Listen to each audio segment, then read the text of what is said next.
આપણે અહીં માત્ર હેડલાઇન્સની ચર્ચા નથી કરવાના. આપણો હેતુ છે નક્કર ડેટાના આધારે એક મત વિસ્તારના રાજકીય અને આર્થિક પ્રવાહોને ઊંડાણપૂર્વક સમજવાનો. લક્ષ્ય માત્ર ચૂંટણી જીતવાનું નથી, પણ શાસનને વધુ સારું બનાવવાનું છે. તો ચાલો આ સફર શરૂ કરીએ.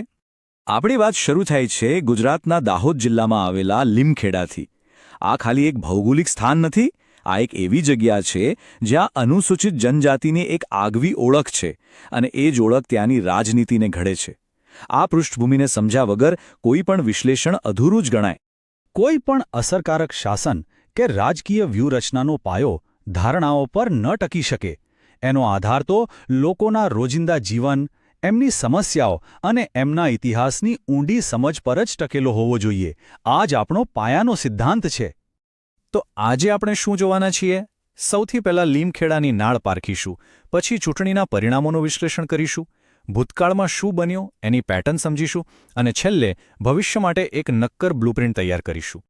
તો ચાલો શરૂ કરીએ પહેલા વિભાગથી, લીમખેડાની નાળ. વોટની વાત કરતા પહેલા મતદારો અને એમની મૂળભૂત જરૂરિયાતોને સમજવી ખૂબ જરૂરી છે. લીમખેડાને સમજવા માટે સૌથી પહેલાં ત્યાંના લોકોને સમજવા પડે. આ એક અનુસૂચિત જનજાતિ માટે અનામત બેઠક છે, અને અહીં ભીલ આદિવાસી સમુદાયની ઓળખ રાજકારણના કેન્દ્રમાં છે, કારણ કે તેઓ કુલ વસ્તીનો એક બહુ મોટો હિસ્સો છે. હવે આ આંકડાઓને ખાલી નંબર તરીકે ન જોતા, એની પાછળ એક આખી કહાણી છે. લગભગ 81% સાક્ષરતા દર અને સ્ત્રી-પુરુષનો લગભગ સંતુલિત ગુણોત્તર આ બતાવે છે કે આ વિસ્તારના સમાજમાં પ્રગતિશીલ વિચારો પણ છે. જુઓ, રાજકારણનો અસલી ડેટા મતપેટીમાં નથી હોતો, એ તો લોકોના રોજિંદા જીવનની સમસ્યાઓમાં હોય છે. અહીં સ્પષ્ટ દેખાય છે કે પીવાનું પાણી, સારા રસ્તા અને નોકરી, આ 3 મુદ્દાઓ પર લોકોની ચિંતા સૌથી વધારે છે, અને આ જ મુદ્દાઓ ચૂંટણીના પરિણામો પર સીધી અસર કરી શકે છે. ચાલો હવે આવીએ બીજા વિભાગ પર, એટલે કે ચૂંટણીના આદેશનું વિશ્લેષણ. જોઈએ કે 2022ની ચૂંટણીના આંકડા શું કહે છે. 2022માં એક મોટો ફેરફાર જોવા મળ્યો. ભાજપે લગભગ 13.5%ના માર્જિનથી જીત મેળવી. આ નાનોસૂનો આંકડો નથી, આ મતદારોના મિજાજનો એક સ્પષ્ટ સંકેત છે. તમે જોઈ શકો છો 2022માં ભાજપ અને કોંગ્રેસ વચ્ચે મતોનું વિભાજન કેટલું સ્પષ્ટ હતું. ભાજપને મળેલી આ સરસાઈ તેમની મજબૂત સ્થિતિ દર્શાવે છે. પણ અહીં એક એવી વાત છે જે આખી રમત બદલી શકે છે. લગભગ અડધા મતદારો, અડધા, એ તો મતદાન કરવા જ નથી આવ્યા. આ માત્ર એક આંકડો નથી, આ લોકશાહી માટે એક પડકાર છે, અને જે પક્ષ આ મતદારોને મતદાન મથક સુધી લાવી શકે એના માટે આ એક બહુ મોટી તક પણ છે. અને જ્યારે આટલા બધા લોકો મતદાન નથી કરતા, ત્યારે આપણે વિચારવું પડે કે સાચી લોકશાહીનો અર્થ શું છે. એ તો દરેક વ્યક્તિના અવાજના સન્માન પર અને જવાબદારીપૂર્વકની જાહેર ચર્ચા પર ટકેલી છે.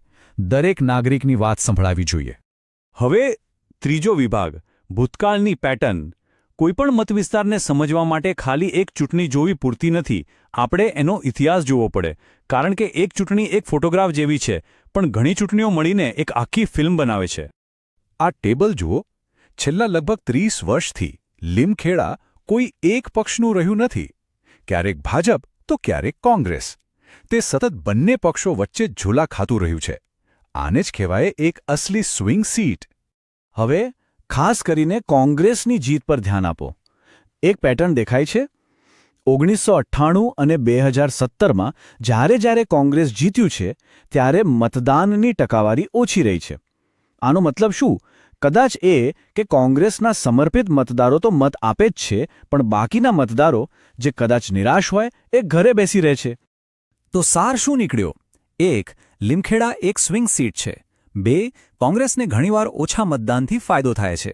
3. ભાજપ ત્યારે જીતે છે જ્યારે વધુ લોકો મત આપવા માટે બહાર નીકળે છે. અને 4. 2022માં તો આખા રાજ્યમાં આદિવાસી બેઠકો પર ભાજપની એક લહેર હતી, જેણે પરિણામ પર મોટી અસર કરી. તો આપણે સમસ્યા તો સમજી લીધી. હવે વાત કરીએ ઉપાયની. એક એવી બ્લુપ્રિન્ટ જે આંકડાઓ પર આધારિત હોય, પણ એનું કેન્દ્ર લોકો હોય. અમે આને ચતુર્મુખ સિદ્ધાંત કહીએ છીએ. 4 મજબૂત સ્તંભો પર ટેકેલી વ્યૂહરચના. ચૂંટણીની તૈયારી, સંગઠનની મજબૂતી, લોકો સાથે એમની ભાષામાં સંવાદ અને સંસાધનોનો યોગ્ય ઉપયોગ. આ ચારેય ભેગા મળીને એક મજબૂત અભિયાન બનાવે છે. અને આ ખાલી વાતો નથી.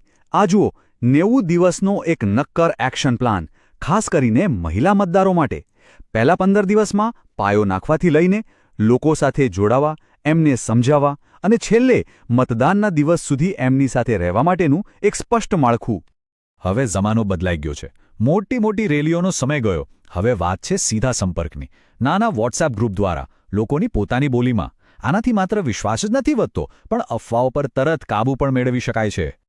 પણ એક વાત યાદ રાખવી ખૂબ જ જરૂરી છે. ડિજિટલ પ્રચારમાં લોકોની પ્રાઇવસીનું સન્માન કરવું જ પડે. કોઈ પણ સંવાદ, ખાસ કરીને બંધ ગ્રુપમાં, લોકોની સ્પષ્ટ મંજૂરી અને સાચા હેતુ પર જ આધારિત હોવો જોઈએ. આ જ ભારતના DPDP કાયદાનો મૂળ સિદ્ધાંત છે.